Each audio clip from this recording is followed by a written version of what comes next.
షియాంగ్ యాంగ్హాంగ్ 3 dragon country China ఈ నౌకను research షిప్గా చెబుతోంది. కానీ ఆ నౌక కార్యకలాపాల విషయంలో అన్ని అనుమానాలే.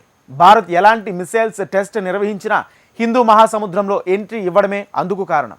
ఇప్పుడు మరోసారి మాల్దీవుల్లో ఎంట్రీ ఇచ్చింది ఈ డేంజర్ షిప్. దీంతో హిందూ మహాసముద్రంలో జియాంగ్ యాంగ్హాంగ్ 3 యాక్షన్ మరోసారి మోస్ట్ బర్నింగ్ ఇష్యూగా మారింది. ఎందుకు డ్రాగన్ కంట్రీ రీసెర్చ్ షిప్గా చెబుతున్న జియాంగ్ యాంగ్హాంగ్ 3 మాల్దీవుల్లో ఏం చేస్తుంది? హిందూ మహాసముద్రంలో రీసెర్చ్ పేరుతో చైనా నేవీ పన్నుతున్న కుట్రలేంటి? మరోసారి మాల్దీవులకు dragon country China research ship. మాలిలో జియాంగ్ యాంగ్హాంగ్ 3 నౌక ఏం చేస్తోంది? రీసెర్చ్ పేరుతో బీజింగ్ పన్నుతున్న కుట్రలు ఏంటి? ఓవైపు భారత్తో దౌత్యపరంగా వివాదం కొనసాగుతున్న వేళ చైనా మాల్దీవుల దోస్తీ రోజురోజుకు పెరగడం తీవ్ర చర్చనీయాంశంగా మారింది. చైనాతో ఒప్పందాలు, చైనా మద్దతుతో విర్రవీగుతున్న మాల్దీవుల అధ్యక్షుడు మొహమ్మద్ ముయిజ్జు జిన్పింగ్ కు పూర్తిగా సహకారం అందిస్తున్నారు. ఈ క్రమంలోనే తమ దేశ భూభాగంపై ఏ దేశ సైనికులు ఉండకూడదని పేర్కొంటూ భారత సైన్యాన్ని వెనక్కి పంపించిన మాల్దీవులు చైనా విషయంలో మాత్రం ఆ వైఖరిని అనుసరించడం లేదు. ఈ క్రమంలోనే తాజాగా మాల్దీవుల సముద్ర జలాల్లోకి చైనా పరిశోధక నౌక ప్రవేశించడం తీవ్ర చర్చకు దారితీస్తోంది. చైనాకు చెందిన రీసెర్చ్ షిప్ జియాంగ్ యాంగ్హాంగ్ 3 ఈ నెల 25 ఉదయం తిలాఫుషి ఇండస్ట్రియల్ హార్బర్ లో లంగర్ వేసినట్టు స్థానిక మీడియా వెల్లడించింది. అయితే ఈ షియాంగ్ యాంగ్హాంగ్ 3 నౌక ఎందుకు తిరిగొచ్చిందనే విషయాన్ని మాల్దీవుల ప్రభుత్వం వెల్లడించలేదు. భారత్తో మాల్దీవులకు దౌత్యపరంగా తీవ్ర వివాదం కొనసాగుతున్న వేళ ఇటీవల చైనాకు చెందిన పరిశోధక నౌక కొన్ని రోజుల పాటు మాల్దీవుల జలాల్లో తిష్టవేసింది. ఆ తర్వాత అది చైనాకు వెళ్లిపోగా తాజాగా మరోసారి మాల్దీవుల జలాల్లోకి ప్రవేశించడం తీవ్ర చర్చకు దారితీస్తోంది. దాదాపు 4500 టన్నుల బరువున్న ఈ షియాంగ్ యాంగ్హాంగ్ 3 నౌక ఈ ఏడాది జనవరిలో చైనాలోని సన్యా నుంచి బయలుదేరింది. మాల్దీవుల ఎక్స్క్లూజివ్ ఎకనామిక్ జోన్ సరిహద్దులో నెల రోజుల పాటు తిరిగిన ఈ రీసెర్చ్ షిప్ ఫిబ్రవరి 23వ తేదీన తిలాఫుషి పోర్టుకు చేరుకుంది. అక్కడ వారం రోజుల పాటు ఉన్న ఆ నౌక తర్వాత తిరిగి వెళ్లింది. ఇది జరిగిన దాదాపు 2 నెలల పాటు వివిధ పోర్టులకు వెళ్లిన ఈ షియాంగ్ యాంగ్హాంగ్ 3 ప్రస్తుతం మళ్లీ మాల్దీవులకు చేరుకుంది. అయితే ఈ నౌక మాలే తీరానికి చేరుకున్న విషయాన్ని మాల్దీవుల విదేశాంగ శాఖ మంత్రి వెల్లడించారు. సిబ్బంది రొటేషన్ కోసం చైనా ప్రభుత్వం నుంచి దౌత్యపరమైన అభ్యర్థన వచ్చిన మేరకు ఆ నౌకను తమ జలాల్లోకి అనుమతించినట్టు తెలిపారు. అయితే ఆ నౌక మాల్దీవుల జలాల్లో ఉన్నప్పుడు ఎలాంటి పరిశోధన కార్యకలాపాలు నిర్వహించలేదని పేర్కొన్నారు. చైనాలోని థర్డ్ ఇన్స్టిట్యూట్ ఆఫ్ ఓషనోగ్రఫీకి చెందిన ఈ నౌక సముద్ర గర్భంలోని పరిస్థితులు, ఖనిజాలు, ఇతర అంశాలపై పరిశోధనలు చేస్తుంది. గతంలో ఇలాంటి నౌకలు శ్రీలంక తీరంలో గస్తీ కాశాయి. ఇవి జలాల్లో మాత్రమే పరిశోధనలు చేస్తాయని చైనా చెబుతున్నా భారత్లో కొన్ని వందల కిలోమీటర్ల దూరంలో ఉన్న ప్రాంతాలు గగనతలంపై నిఘా ఉంచగలవని ఆరోపణలు ఉన్నాయి. భారత పోర్టులు, అణు కేంద్రాలపై కూడా ఈ నౌకలో నిఘా వేయగలవని తెలుస్తోంది.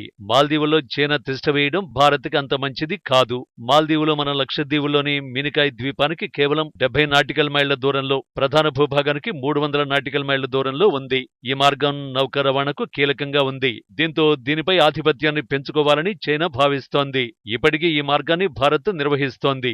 ఇటీవల మాల్దీవుల పార్లమెంటు ఎన్నికల్లో అధ్యక్షుడు మొహమ్మద్ ముయిజ్జుకు చెందిన పార్టీ భారీ విజయం సాధించింది. పీపుల్స్ అసెంబ్లీలో 93 మంది సభ్యులకు గాను 66 స్థానాలను ఎగరేసుకుపోయింది. చైనా అనుకూలుడిగా ముద్రపడ్డ ముయిజ్జు గెలిచిన కొన్ని రోజుల తర్వాత ఈ చైనా నౌక మళ్లీ మాల్దీవుల్లో కనిపించడం చర్చనీయాంశంగా మారింది. నిజానికి శాస్త్రీయ ప్రయోగాల నెపంతో చైనా గూఢచారి నౌకలు హిందూ మహాసముద్ర ప్రాంతంలోని విస్తారమైన ప్రాంతాల్లో సర్వీస్ చేస్తున్నాయని రక్షణ రంగ నిపుణులు చెబుతున్నారు. ఈ నౌకల నుంచి సేకరించిన డేటా మలక్కా జలసంధి, తూర్పు హిందూ మహాసముద్రం, నిసార్ జలాల ద్వారా నావిగేట్ చేయడానికి ప్రయత్నిస్తున్న చైనా జలాంతర్గములకు కీలకం. దీనివల్ల భారత్కు చాలా ఇబ్బందులు ఎదురవుతాయి. చైనా సర్వే నౌక సీప్లోర్ మ్యాపింగ్ లో పాల్గొంటుందని, సముద్ర గర్భ వాతావరణం ఆకృతుల్ని అర్థం చేసుకోవడానికి హైడ్రోలాజికల్ డేటాను రికార్డ్ చేయడం, సముద్ర గర్భ కేబుల్స్, క్షిపణి వీక్షణలో మొదలైన వాటి నుంచి ఇంటెలిజెన్స్ వివరాలు సేకరిస్తుందనే అనుమానాలు ఉన్నాయి. హిందూ మహాసముద్రంలో చైనా నేవీ చేస్తున్న సర్వే ఈ ప్రాంతంలో ఆ దేశ సైనిక కార్యకలాపాలకు సహాయపడుతుందని నిపుణులు చెబుతున్నారు.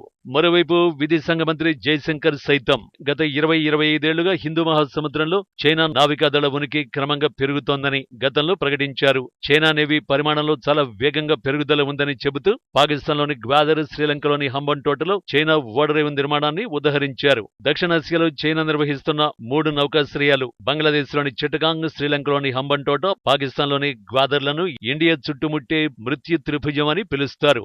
2022లో చైనా గూఢచారి నౌక ఇవాన్ వాంగ్ 5 శ్రీలంకలోని దక్షిణ ఓడరేవు హంబంటోటకు చేరుకుంది. ఈ నిఘా నౌక ఉపద్రవాల ట్రాకింగ్, పర్యవేక్షణ, రాకెట్, ఖండాంతర బాలిస్టిక్ క్షిపణి ప్రయోగాలకు ఉపయోగించబడుతుంది.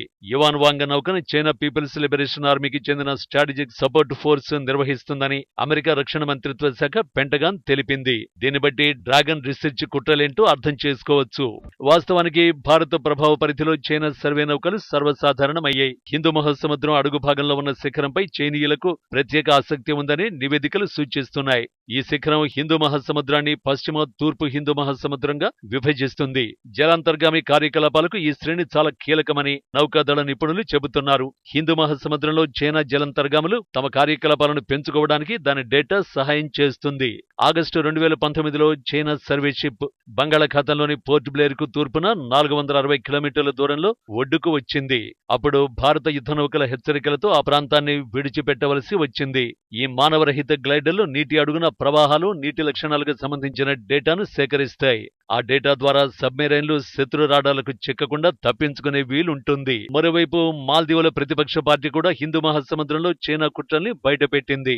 ప్రతిపక్ష నేత ఫయాజ్ ఇస్మాయిల్ చైనా నౌక హిందూ మహాసముద్రం అడుగు భాగాన్ని మ్యాపింగ్ చేస్తున్నట్టు ధృవీకరించారు. ముయిజ్ ప్రభుత్వం చైనాను ఈ ప్రాంతానికి తీసుకువచ్చి హిందూ మహాసముద్రంలో శాంతి, స్థిరత్వానికి విఘాతం కలిగించడానికి ప్రయత్నిస్తోందని ఆరోపించారు. జనవరి 24న భారత భూగోళ వ్యూహకర్త బ్రహ్మచలాని సైతం ఇలాంటి అనుమానాలే వ్యక్తం చేశారు. భారత సముద్రపు పెరట్లో సబ్మెరైన్ కార్యకలాపాలు సులభతరం చేయడానికి హిందూ మహాసముద్రాన్ని మ్యాపింగ్ చేయడంలో, డేటాను సేకరించడంలో చైనా నిమగ్నమై ఉందన్నారు. హిందూ మహాసముద్రంలో చైనా మ్యాపింగ్ చేయడంలో విజయం సాధిస్తే ఆ దేశ సబ్మెరైన్లు మన నేవీ కళ్లుగొప్పి స్వేచ్ఛగా తిరగడం మొదలవుతుంది. సముద్రంలో యుద్ధంలోనూ పైచేయి సాధించడానికి ఆనుపానులన్నీ తెలుసుకుని వీలుంటుంది. అందుకే మాల్దీవుల్లో డ్రాగన్ రీసెర్చ్ కుట్రల్ని తిప్పికొట్టాల్సిన అవసరం ఎంతైనా ఉంది.